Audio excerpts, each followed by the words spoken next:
The topics and opinions expressed in the following show are solely those of the hosts and their guests and not those of W4CY Radio, its employees, or affiliates. We make no recommendations or endorsements for radio show programs, services, or products mentioned on air or on our web. No liability, explicit or implied, shall be extended to W4CY Radio or its employees or affiliates.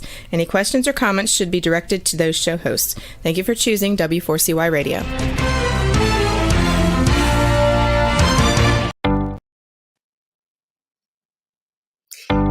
Thank you.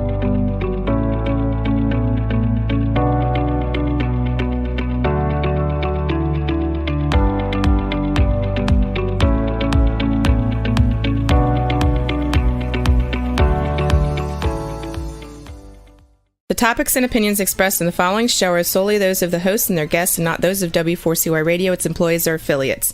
We make no recommendations or endorsements for radio show programs, services, or products mentioned on air or on our web. No liability, explicit or implied, shall be extended to W4CY Radio or its employees or affiliates. Any questions or comments should be directed to those show hosts. Thank you for choosing W4CY Radio.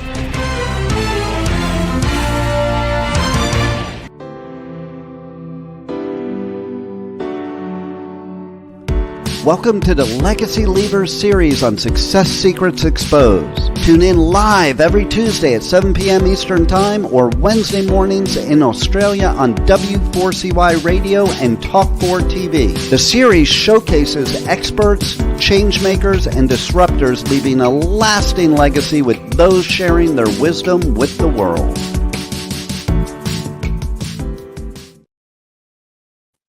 Good morning, good afternoon, good evening, and good day to you all. Sally here. Thank you so much for joining us today.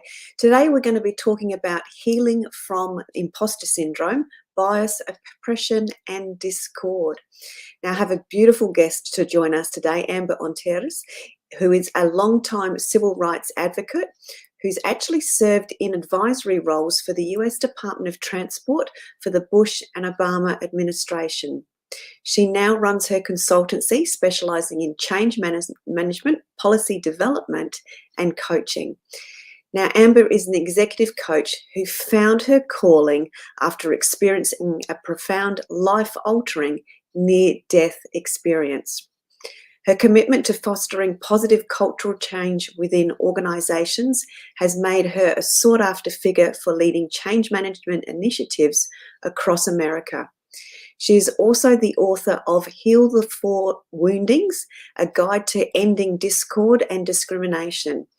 Now, this book offers a new perspective on tackling the root causes of societal and organisational challenges. Amber's approach is not just theoretical, but it's deeply personal, reflecting her journey towards healing and the understanding that goes with that. So please help me welcome to the show, Amber. Thank you so much for having me here, Sally. I'm very grateful. You are very, very welcome. I'm super excited to be sharing this particular topic and diving into something that's deeply personal, but also deeply significant for creating the changes that we want to see in the world. So thank you for coming on and sharing your wisdom. I'd love to start, because obviously there's a big backstory there. So I'd love you to start by sharing a bit of your backstory and that life-changing experience that's occurred. Yeah.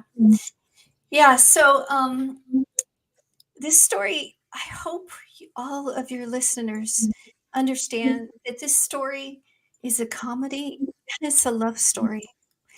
The comedy part of the story is about me. So the book is deeply personal because it begins the first chapter, which you can get free on the webpage so that you know who you are. I left the Obama administration in 2014, and I have a very rare disease.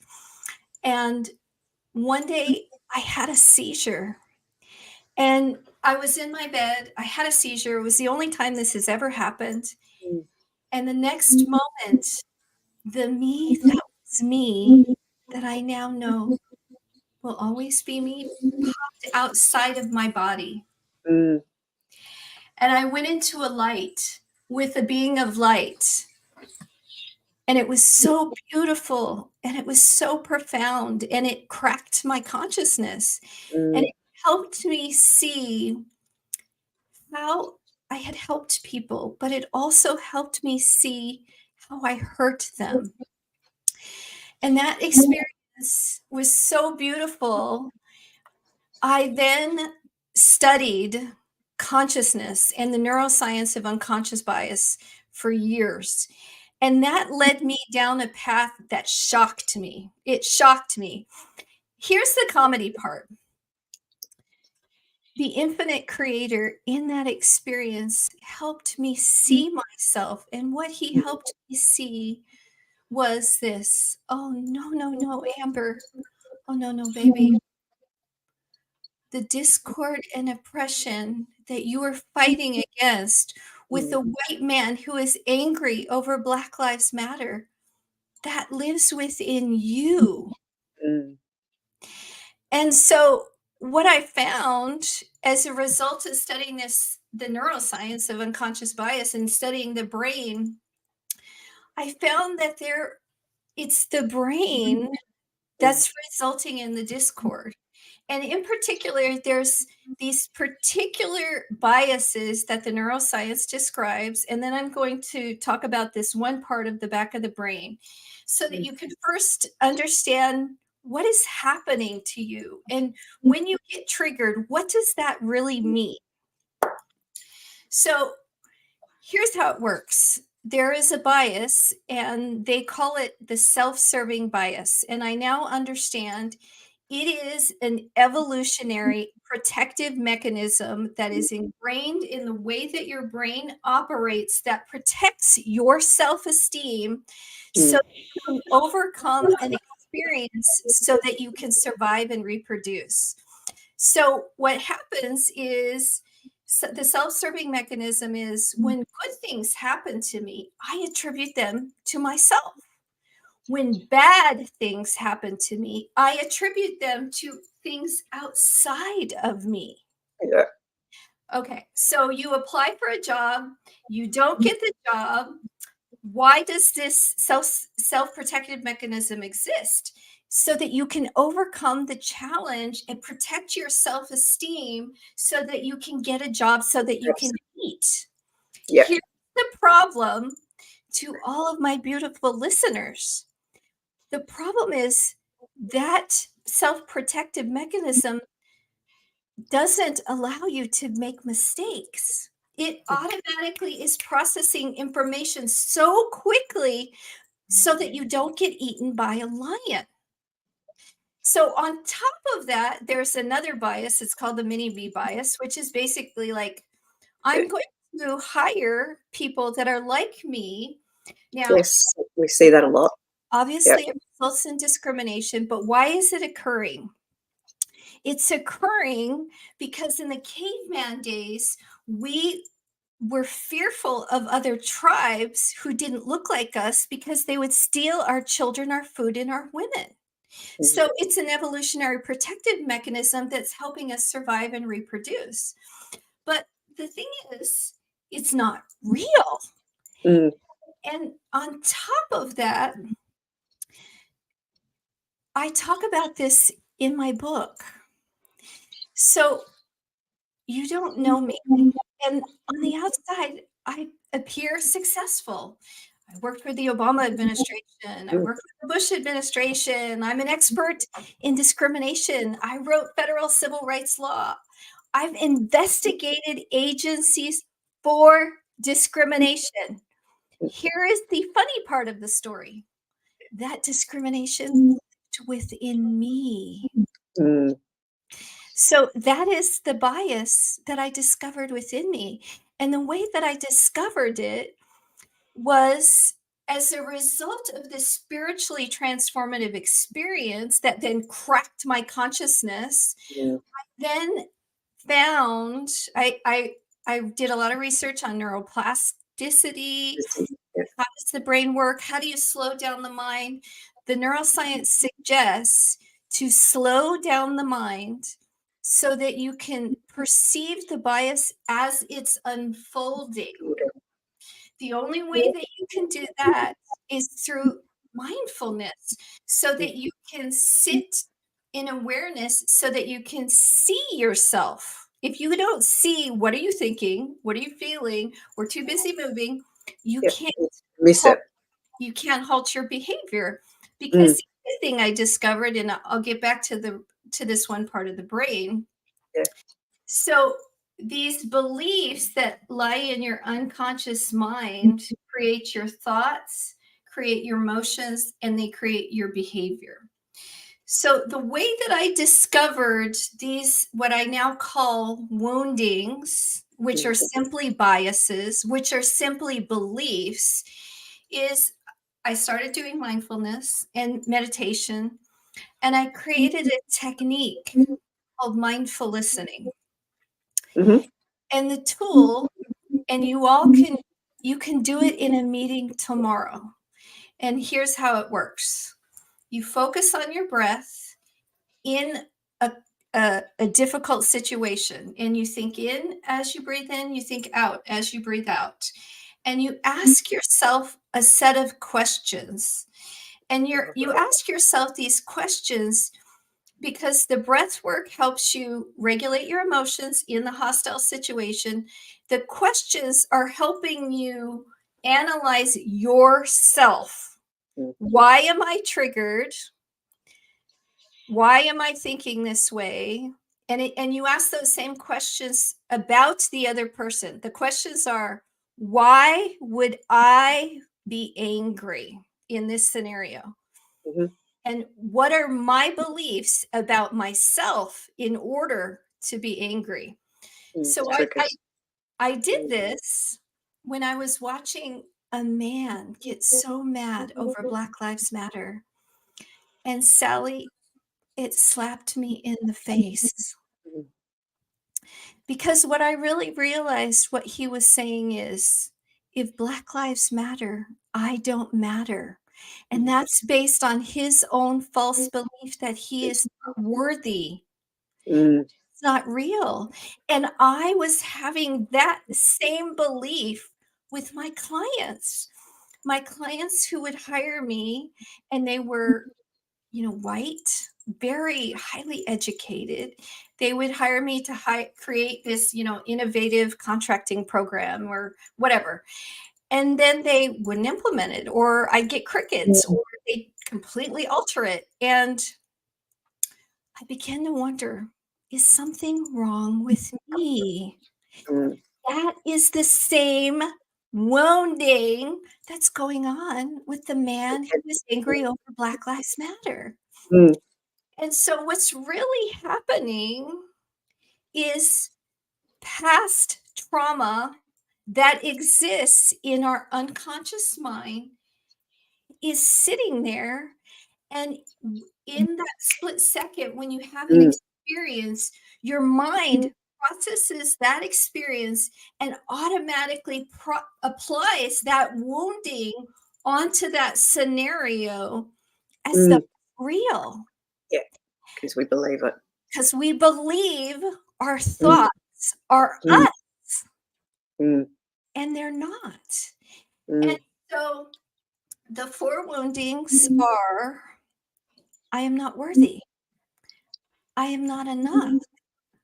I have to win, and I don't have enough. So here's how it plays out in work, and then I'll give you a scenario of how it played out with me. And I describe this in the book, and it's highly funny now, even though it wasn't at the Well, I moment. was just going to ask you, was it at the time though? No. No.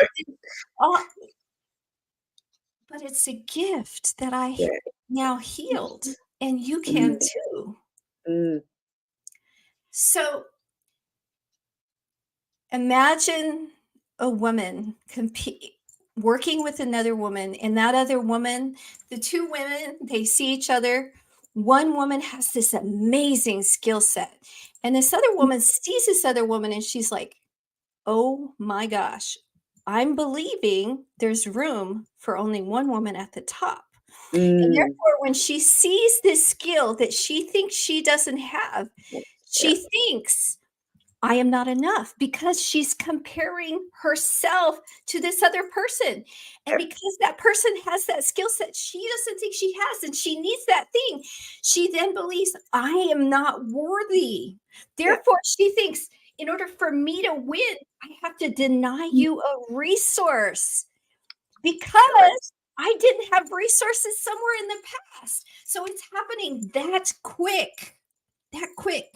Yes, yeah, and don't we see that play out in corporate and in our executive lives and in our business lives when I'm just gone straight to a networking event where you've got two people that might be in my space, in the marketing space, and they'll automatically go, oh, you're a competitor of mine. It's sort of like, well, we could be collaborative, but they haven't seen that because they've gone, oh, you've got the same clients as mine, so therefore I'm going to deny talking to you. It can be simple as that, going to deny talking to you because I see that you might be, might take my clients away or whatever. So there's all those incredibly simple things that we believe about ourselves or believe to be true until we realize they're not.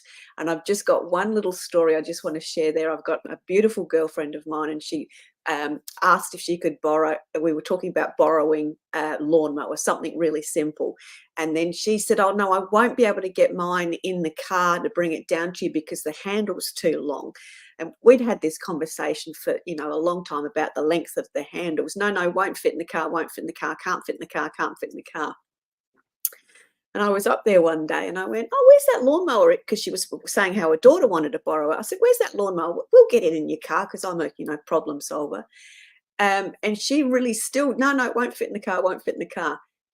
But the handle's detracted or retracted. So it could fit in the car. It's just that she didn't know that the handles retracted. Yes. So she believed that it couldn't fit in the car and had done for so long. And that's just such a common, to me, I wanted to share that because that's such a common thing of how we take on something that we believe to be true that upon further investigation actually isn't. So Yes. please continue with what you were sharing about that next stage, because I think that what we believe and how we bring in our own beliefs around the imposter syndrome and the traumas that we've had, we don't realize how much that plays out for us in our work lives. And without that acknowledgement of being able to slow down enough to see it and witness it, we can't change that cycle. So yes. And imposter syndrome is really, so it's like a figment of your imagination, believing that you're not I mean, it's basically a self story from something else in the past that you then apply to a new scenario. In which case, here's why anyone that is listening, that is an executive, that is a CEO, or wants to be that, or you just want to be the best version of yourself. Here's why you have to heal and identify your woundings. Because the other part that I learned that just shocked me was there's this part of the brain in the back. It's called the reticular activation system. yeah. And here's what it does. It literally holds you hostage to only allow you to experience through your senses what you believe about yourself. In my case, I had been raped when I was younger. I had been discriminated against a lot. I was poor. I'm first person to go to college. And so I had never gone through, significant amounts of psychotherapy or therapeutic, services. And so I studied this and created these tools for myself based on the neuroscience.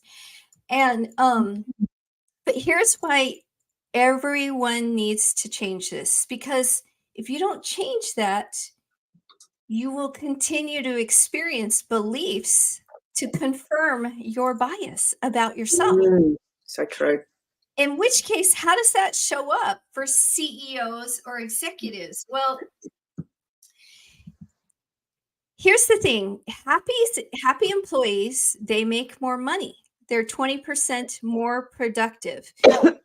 If you're a CEO that struggles from imposter syndrome, you may not be able to properly assess risk because you're applying your Mm. wounding onto the scenario such that you're not actually seeing it because you're living in a past wounding or a past fear that you're then applying onto the existing circumstance.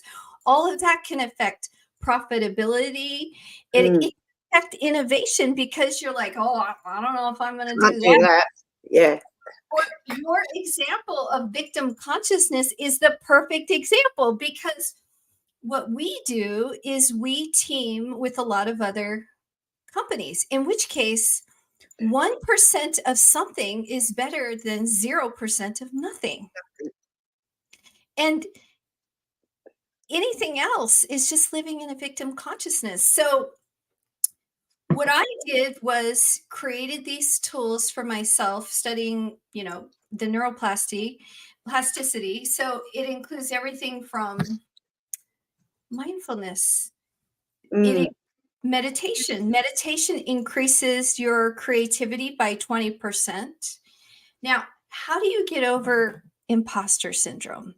The science shows that meditation, it calms, it regulates the emotions, it reduces the inflammation and the stress in the body, which also it brings stability. It also increases mood. It also increases confidence. The other thing is back to that bias scenario. We have to get perfectionism out of our mind. That's not real.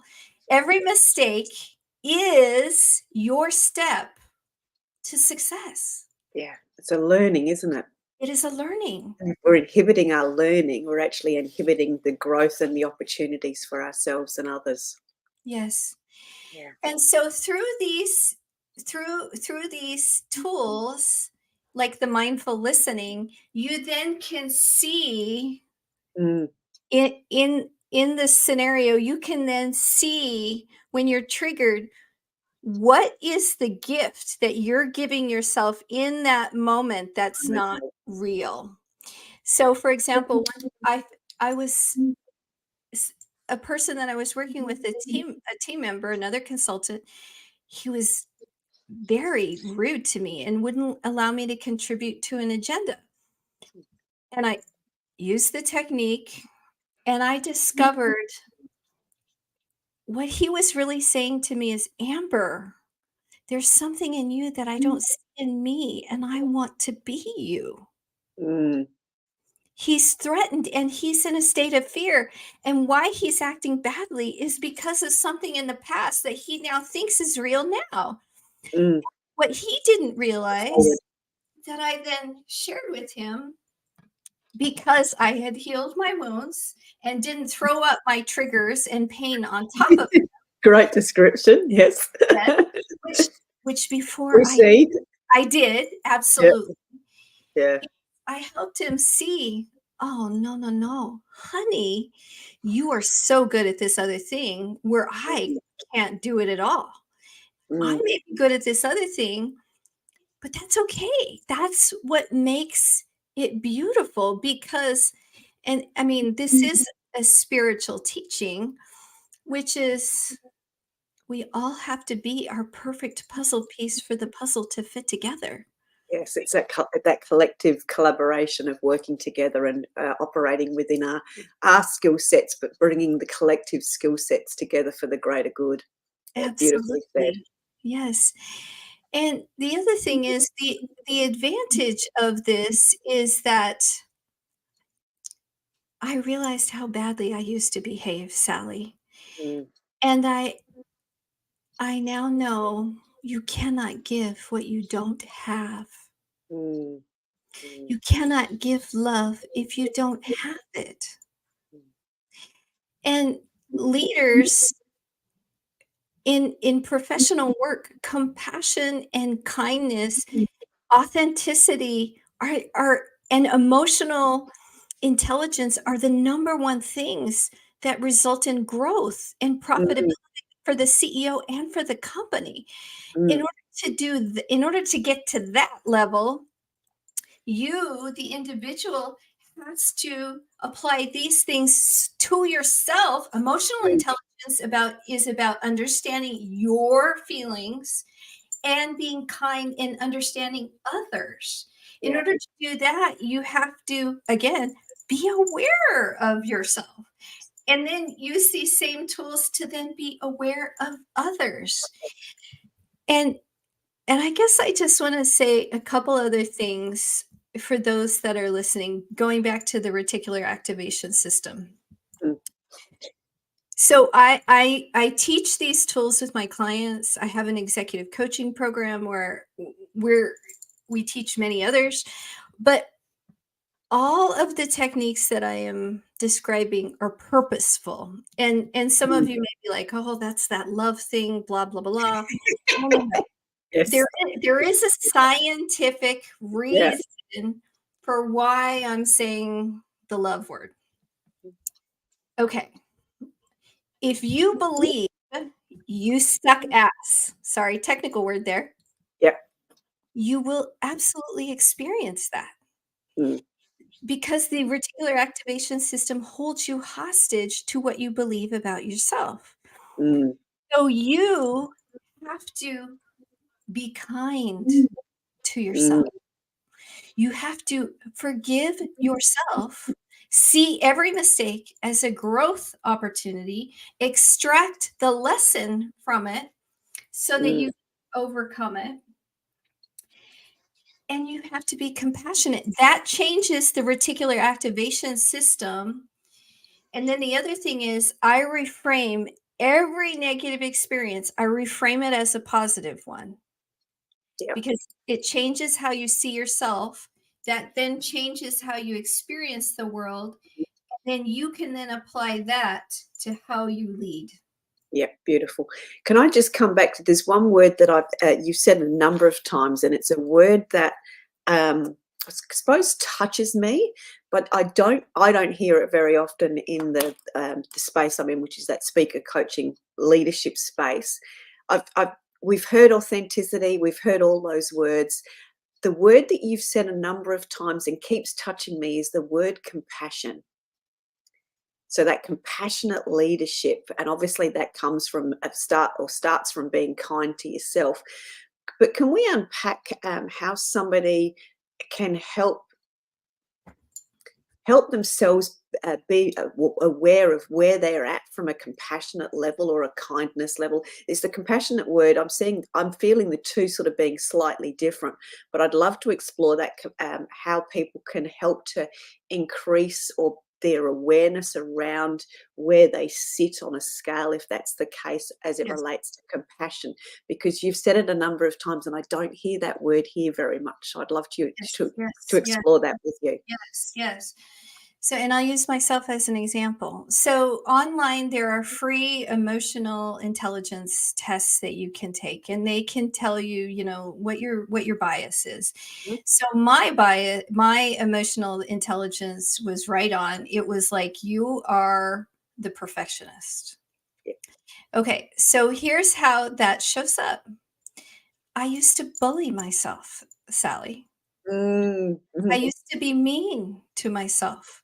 If I made Just if I made a mistake, I was so the reason why I am positive, the reason why I have the dis-ease that I have is directly as a result of the way that I talk to myself. Because Mm. there is a scientific study that shows that positive mood has an effect on your immunological response. Mm. My disease is immune. Mm. So in my case, the way it shows up is I'm a meanie with me. And so then the way it showed up was with in the external world is I was not always compassionate. Mm. I was not always compassionate. I was not always compassionate with my clients. Maybe were afraid to implement my suggestions because of their own wounding. Mm. And so now I'm a very different consultant. I now help them see why are they feeling the way that they're feeling and are afraid to implement something. And the way that I do that, I don't put it on them. I am vulnerable first. Yeah, that's the That leadership, is an isn't it? example of compassion. Beautiful. Thank you. Something else that came up for me when you were talking was that, and you touched on it just then, was that when you're working with clients, and sometimes that you get to the point, I've written it down as that, oh, that's a common phrase we have here. That sounds good, but, which effectively means that sounds like a great idea, but something's holding me back, which means they don't implement it. So that's that part. That's now where you're helping people when you're working with them, is understanding that that bias that's going to get in the way potentially before it gets in the way. Is that correct? Yes, and so that's a great segue. So one of the teachings I do an exercise called breaking the habit of being small. In which case we identify the goal they're trying to achieve, then we identify the barrier to achieve it, and then we identify the psychological state for someone who could easily do that. Mm-hmm. Now, here's why we do that. The barrier to achieve it is not real. Mm-hmm. Barrier is likely some old thing in the past that you put upon the thing that is resulted in your psychological state that will not allow you to achieve the thing. So I have you then identify the psychological state, because then what I do is I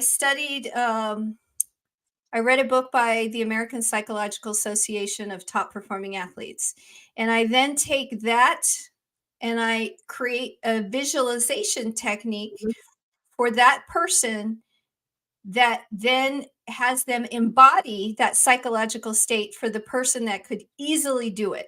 And then I have them replay it over and over again, because top performing athletes know that the way that you become a top performing anything is with your mind. Yeah, and repetition. And this changes the neural pathways in the brain to allow you to see that you can do it. Because here's the thing that y'all are going to be like, wow. There is a study that shows the brain does not know the difference between an imaginary and a real scenario. So the brain literally thinks you really did it already. Therefore, it gives you confidence because you've already succeeded in your mind. Gives you that permission. Exactly. Yeah, I just was chatting with a lady on LinkedIn last week, and I put a post up about, the simple steps of content creation: step 1, step 2, step 3. And she said, thanks for that. I've resonated with step 1 of the particular steps. She said, I wasn't really sure about step 3, and I said, oh yeah, that one, it was one around action. And I said, that's all right, I get that. That was one of the ones that I used to resist. So, and I gave her some steps of how I went about almost tricking myself, because I'm a rebel and I like to go against the rules and all those sorts of things, how I sort of tricked myself into creating it into a habit.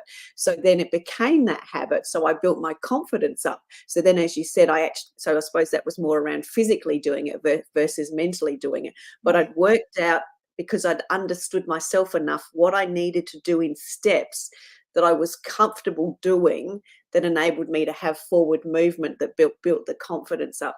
So that's what you're doing in a bigger scale, and I would imagine in a much faster process, is by getting that belief of it being the real state versus the visionary state, or Exactly. vision, and it's actually marrying together, which is actually creating that impact.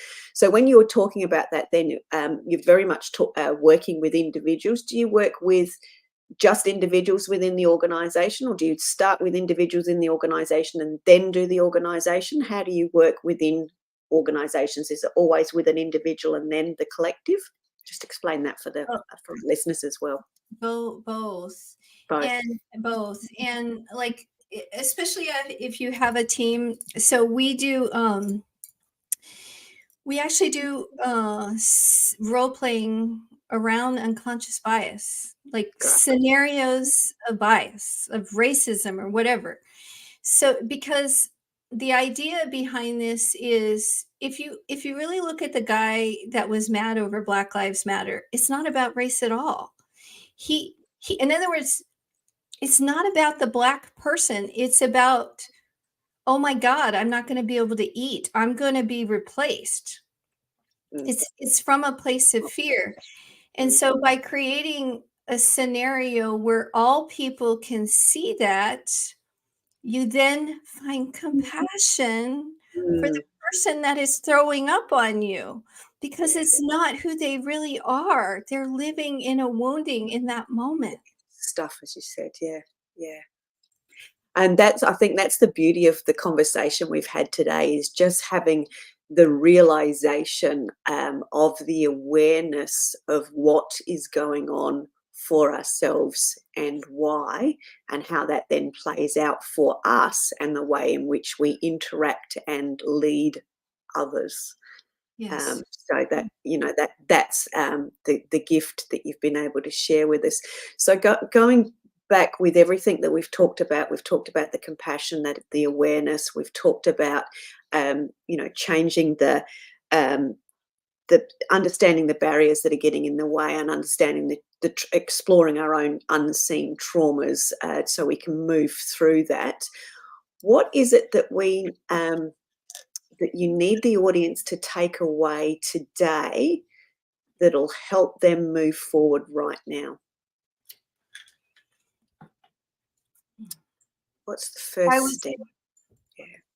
The first step is to see it. Yeah. If you can't see the problem, you can't fix it. Yeah, beautiful. Therefore, I highly recommend everyone do some form of meditation or mindfulness. Yeah. The second step is to think about this story. When you've been triggered and acted badly, forgive yourself, because you were in a state of unconsciousness in that moment. You were unconscious. It's not real. It's not real. Yeah, beautiful. And given your expertise now, your experience that, as you said, cracked you open and brought you to where you've been able to share so much of yourself with yourself, and obviously others as well, which has been beautiful. And this question, I like this question to sort of close out as we sort of get towards the end of the show, is what do you know now that you wished you'd known earlier? God, that's such a good question. Yeah. I didn't know that accepting my feelings is one of the most important things you should do. Accept your feelings, whether you are in fear or whatever it is. You have to feel that feeling in the body. So I teach a somatic practice that removes the feeling in the body, because the feeling is part of the trauma that's stuck. So you feel it very strong. And then the other thing is, I didn't know, and I'll leave your listeners with two teachings. I didn't know thoughts and feelings are a choice. Is the thought or feeling you are choosing helping or hurting you?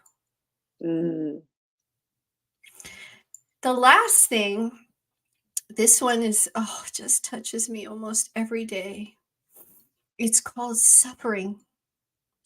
Suffering is grace. Grace is suffering. Suffering is the rising of a teacher. Love all experiences. In every moment that we suffer, there is something about that suffering that you are trying to teach yourself. Every negative experience literally is there to mirror back to you some past trauma, wounding, so that you can heal it. And for Mm, all of you listening, you don't have to live a day of fear. You don't have to live a day in pain. If you want to continue to choose, that is a choice. mm, That is a choice. And with all of the things that we're seeing in the world, I ask you this: how do you want to live in a state of chaos? I choose to live in love. I mm, choose to live fearlessly. I choose to live in compassion and kindness mm, for all fellow beings, mm, including those people that may be acting ugly, because they're acting ugly because of their woundings that is resulting in fear. It's not real, but I have compassion because I know why they're doing it. Got that understanding. Yeah. Beautiful. And going back to your book that we've been talking about throughout the show, and you've also mentioned when we were talking that people can download the first chapter as a way of finding out and discovering a little bit more about themselves, whilst they also discover a little bit more about you. How or where can people find that? Yes. So you can go to my website. It's heal the four woundings with an S.com. And you can get the first chapter of the book that basically is me, jumping out of my body. And the other thing is, there's some other products on there that are really, really affordable if you just want to, learn more about it. So, yeah. Mm. Jump on across to the website, and obviously we've actually we didn't find each other through LinkedIn, which is unusual for me, but I know we are on LinkedIn, so Yes. people can certainly find you on LinkedIn as well. Certainly do have a look at the website. Take the opportunity to download the chapter and see some of those other resources. And one final question, just as we sort of get towards the very end. What do you recommend or suggest for individuals that are starting the beginning of their quest, that they want to become a legacy like yourself? So for those those on a quest that want to leave a legacy, what do you recommend individuals do to maximize their opportunities to share their wisdom or to get their wisdom out with the world? That was a question that's just popped into my brain. Apologies. Well, honestly, it starts with understanding yourself. What do you care about? What are you passionate about? What is your heart telling you that you want to explore? That's the first thing. Yeah. Second thing is, I would figure out how to tell your story, whether it's, writing a book, being on a podcast like this, using Sally's services to then monetize all that content, all of that. Yeah, beautiful. I think that's for me. Thank you so much for sharing that, Amber. I think that's one of the biases that I see a lot is people that have got this, unique inner genius with this story, this wisdom that needs to be shared with the world. Yes. Is understanding that first step, which is unpacking it or digging into it, and then working out the ways to get it out. And when someone's got a great story and a great message to share, there's so many people that collectively will want to help you share that. So that's my message, which is why I asked that, because I always like to get somebody else's perspective. I think the more we all have the opportunities to share our inner genius, to share our wisdom, and to create the legacies that we were put on the planet to do, is about, yes, us as individuals, but yes, us as a collective, how we can all bring that forward so we can make the world a better place in our own unique ways, through our own unique messages. I agree. Yeah. Thank you so much for joining us today, Amber. It's been an incredibly insightful episode. I really appreciate the time and the heart and love that you've actually brought to the episode and the session today. So thank you. Thank you so much, Sally. Thank you very, very much. Again, everybody, we will look forward to seeing you again on another episode of Success Secrets Exposed and on our Legacy Leavers series. For now, we will look forward to seeing you next week on another episode. Take care. Remember, if you want to be sought after and sold out, as well as being known as the obvious expert in your industry, you need to speak with Sally, our host of Success Secrets Exposed. Sally is the founder of Monetize Your Content, a done-for-you content marketing agency that helps you be easy to buy. See you next week on another episode of Success Secrets Exposed. Tune in live every Tuesday at 7 p.m. Eastern Time or Wednesday mornings in Australia on W4CY Radio and Talk4 TV.